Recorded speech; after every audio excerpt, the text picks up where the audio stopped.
Well, hey everybody, how you doing? I'm Tuesday all right. morning, 8 What's a.m. up? Yeah. And we're here. We're going to talk trash and Yep. and basically the trash we're talking is about trash in the stadiums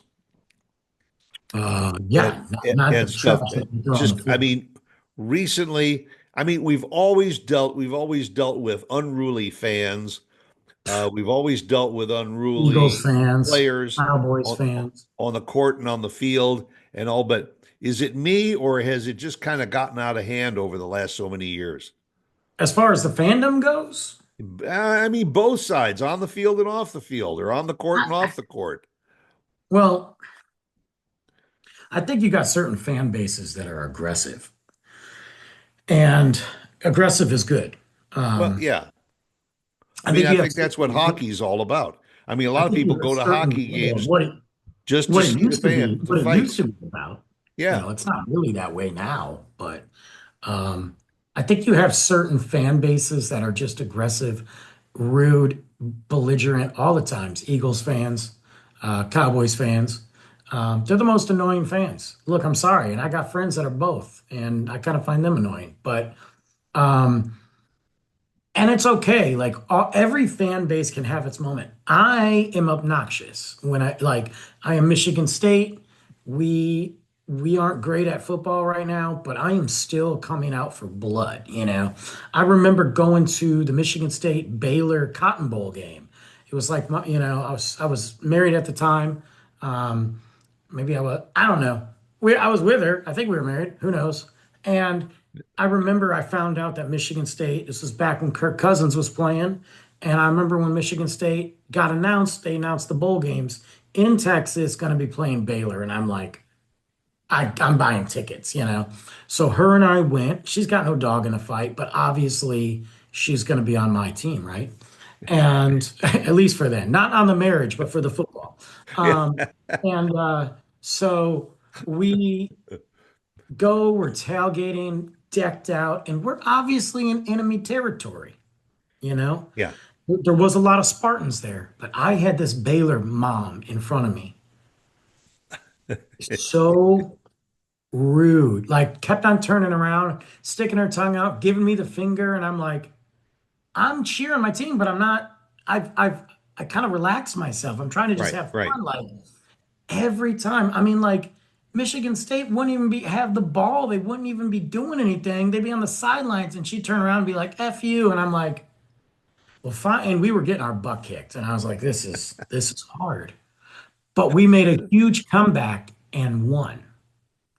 So Brandon, Right. elevated it. I just everything. I can't, yeah, just win it. I was like, eat it, eat that win, go green. And I was like, go back home to Baylor. And she turns around to me and she goes, well, you don't have to be so rude. And I'm like, what? Excuse me, right? Yeah, but it's funny though how that happens. But we're seeing it with certain fan bases, but really now, look at the situations we've had on the field. Yeah, it just it amazes me and more recently up in Detroit, Hey, nothing wrong. there was an issue where some fans were getting unruly and all. Then the players went into the stands and they're beating up on the fans and the fans are trying to beat up on the players.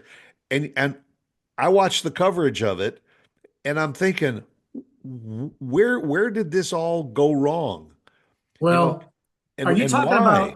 are you talking about the most recent? Or are you talking about Malice in the Palace? Well, both Well, actually. Malice in the Palace was a big thing with Yeah. Ron Artest, and that was that was back in Rasheed Wallace days. Dang, he's my boy, man. I still want a Rasheed Wallace. I need a new Rasheed Wallace Detroit Pistons jersey anyway, because he's my boy, man. But that was bad. That was bad. I mean, it was bad enough that Ron Artest is just a dirty scumbag, okay? And it's bad enough that like you have that in Detroit. And then you have the Detroit Pistons who are elevated and they are fire. Like that was the bad boys, reincarnate. Yeah, I remember the And days then of Rodman too. you're at, well, Rodman wasn't there. I Rodman mean, wasn't there I'm for, saying when he was there. yeah. So then you have the fans talking trash. And when Ron Artest went into to the audience, game over. This most recent one was all about the players jawing, fighting, pushing, spilled over into the fans, and Yeah, then other players started going in to the stands to get those players and fight them, and then the Pistons, all hell broke loose. right. Um, I'm for the attitude when it comes to Detroit. Look, when you beat up a team so much, and the Pistons have gone through so much, you play with the chip on your shoulder. It's the same thing with the Detroit Lions. We have been dog crap for years, and now you don't want to give us the respect because we've earned it. We're going to take it. Like I'm okay with that. You know what I mean? I'm not okay with fans getting involved, though. Not okay with that. But I mean, let's face it, sometimes the fans go because they're looking for that. Yes. Again, I mentioned hockey. Look at European soccer. I mean, wow. I mean, some of those soccer matches will end up with stadium sized brawls, depending on who wins and loses that match, Oh, because I've the seen it. people Yeah. go absolutely crazy. And for that reason, in a lot of cases, a lot of times it's on the football field. Boy, as soon as that game is over, those players want to be anywhere but on that field at the end of the game. That's They're why they running for rush the out. exits. That's why, and you've heard players talk on in every sport that there's certain stadiums and certain fields that they're like, no, we want to come in, get in, and get out. Yeah, And I think that that's a level of ridiculousness. Like you can sit there and be harsh and be brutal as a fan, but if you're known for just starting ruckus and fights and burning stuff, like that takes away from the sport. And then you gotta factor in the alcohol. You gotta factor in the alcohol. absolutely, You got absolutely. people jacked up. People get too emotionally attached to their sports, and I get it. I'm part of that. But I'm not going to sit here and fight somebody over it. Like I'm just not. I want to go to a game with Luke. Like I'm not going to fight. Like when we went to the Cowboys Lions game, which by the way, Lions won in case everybody just forgot. I was in obviously enemy territory, but there was a ton of Lions fans there. I was surrounded by Cowboys. And I heard some this and that, but I also got my 7-year-old son there. I didn't say much back. I let what happened on the field speak for itself. Right. But then I had some really great Cowboy fans next to me that were just hanging out with Luke. They were giving him nachos. Like it was fun. That's cool. Banter, trash talk, fun, but I'm not gonna fight over a game where these players don't even know my name. Yeah. But see, what the one major difference was you had your son with you. Hmm. There's these groups of fans that will go specifically to drink themselves into oblivion, and by the time they get to the fourth quarter, if their team is down, man, the blood is starting to the level is in the eyeballs, and they're looking for one fan just to say you guys suck, man, That's and then it. all of a sudden everything starts to get thrown. It's chaos, man. And that's a shame because it takes away. And you also got to be careful because it used to be like certain sections that you just don't sit in. Like I'd go to FC Dallas games and I was part of a supporters group and we were rowdy. We were Yeah, drum banging, drinking. Obviously we didn't get in fights, but I would never take Luke to that section. yeah. I'm That's gonna like the go. bleacher section in baseball. Yeah, exactly, and just hang out. But Yeah. now, I mean, tickets are so expensive. You've got those people just spread throughout the stadium. It is a shame because it ruins the game. I don't mind every now and then players getting into it. They're getting multi-million dollars, so it's a business. If I was getting multi-million dollars and somebody was messing with me, I might fight them too. But not the fans, man. Yeah. And also, one thing that have seen that's missing is at the end of games. I always remember where win or lose, both teams you would cross, give high fives. Uh, I mean, you do still see it like on the football field when they count down those last 10 seconds and everything. Usually the guys that are still on the field start to high five each other. The winners win, they're happy, the losers lose, but it was a good game. Uh, Basketball, I'm not so sure in men's basketball. Women's basketball, whenever the game is over, they cross high fives, even a couple of hugs when there's a couple of players that have been really physical in the game, and let it go. Uh, Hockey, sometimes, most of the time, they just Mhm. leave the ice and back to the dressing room.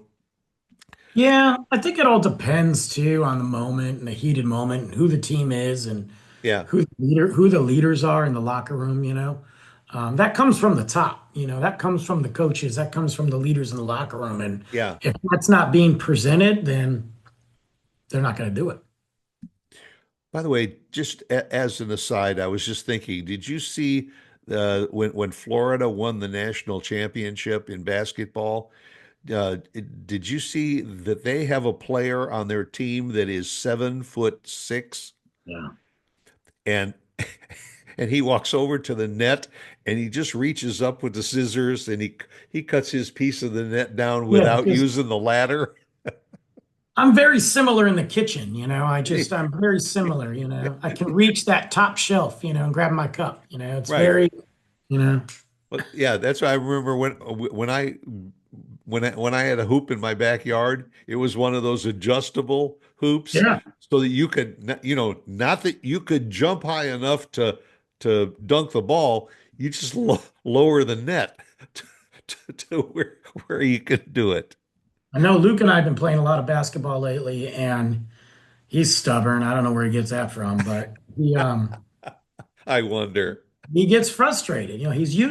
I got him a ball. It's not a little kid ball, but it is appropriate for him. I mean, it's a Yeah, full-size basketball, but I'm like, dude, it's a different weight. Like you gotta, and he's frustrated because we're playing on the court, and I'm like, buddy, these are like you haven't. It's not even about the height. It's just about the flow and the strength behind it. right. And he's like, I only made 2 shots. I only got 2 baskets. I'm like, bro, I've seen NBA players. Like, so you're doing pretty good. But, and I go, there's other courts that we can go to where it's a little bit lower. He's like, I want to do that. Right. I don't want to do that. I'm like, okay. Yeah. Yeah, everybody wants to be like Mike. I know. And then I make them, and I'm not like a pro, obviously, but I've just been playing a lot, like fun playing longer. And I make it, well, you made that shot. I'm like, buddy, I'm 46. You're 7. So, like, you just like in the last year and a half have been using a real ball, so to speak. So, And it's only going to get worse. I know. Well, he's been debating what his next sport is, basketball or football. I don't want either. I prefer basketball because football, but he wants to do flag football, and I'm okay with that. You know, I want him Yeah. to try anything he wants, and we're gonna really look into that this summer and get him signed up. But Doesn't he play soccer too? he quit. Yeah, I Oh, mean, really? I don't mean it that way. I think my opinion, not just because I like it. I think he shouldn't have quit. I think he was doing very well. Um, I stopped coaching for him when he got older because he didn't want me to coach for him anymore. Um, Oh, I figured if you stopped coaching, then he'd really want to continue playing. Yeah, I stopped coaching for him so he could continue. And then he just said he was done with it. And I'm like, well, I'm not going to force him into it. I just thought he was doing really good at it. Right. Um, and it was great exercise. He, Hey, yeah, he just wants to try something else. yep. He'll do what he wants to do. Yeah. But hey, anyway, whatever your sport is, and all, be a player, be a team player, and all. Don't fight. There's nothing in it unless it's hockey. I mean, Yeah. that way when the guys walk off the ice and they're not bleeding, then it hasn't been a really successful game. Or like Right. is it Ottawa or something where they throw octopus on the ice or something? Ottawa, we do that in Detroit. Oh, that's right. Yeah, Detroit does that too. Yeah. That's our Red Wings, man. It's hard to get an octopus. And Uh, and and a word of caution if you are a Detroit hockey fan, don't eat the calamari. no. Because Word of caution too, if you are a fan and you are a first time attempter of the octopus, it is, don't just think that you're going to sneak it in. You've got to get it in a plastic bag and put the plastic bag here and tape it. And because it, and don't think that they won't pat you down if they see something, but you will get kicked out. You probably get banned. They won't take you to jail, but you will get a fine. So it's worth it if you can do it.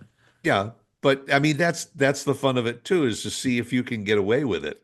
You only need one And guy. they do, because whenever there's a score, there's hundreds of octopus that gets thrown onto the ice. Yeah, And you pay one of these security guards a little extra. They're not going to do anything. So right, right. All right. Go out, make it a good day. Come back, see us again next week. All right. We'll be here. Bye. see you guys.